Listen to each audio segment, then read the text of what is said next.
Un sonar à Saint-Leu pour détecter les requins dans n'importe quelle condition. Le procédé est nouveau, même s'il s'appuie sur le principe du sondeur dont sont équipés les bateaux de pêche.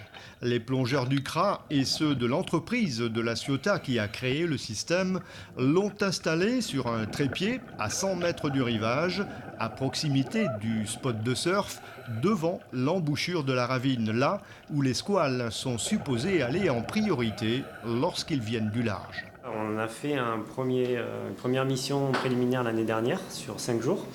Et on a pu constater qu'on avait pu détecter un requin à une distance de 160 mètres, donc en baie de Saint-Paul, donc dans un environnement très facile, on va dire, favorable. Après la période de test, la mairie de Saint-Leu et le club de surf mettront en place tout un dispositif de surveillance en appui du sonar, des drones, des jet skis et une surveillance sous-marine. On espère que la combinaison de ces trois dispositifs vont pouvoir réduire le risque requin. En fait, l'objet, c'est de repérer un intrus, un animal dangereux qui arriverait sur zone, de telle manière à ce que les surfeurs puissent sortir de l'eau très rapidement.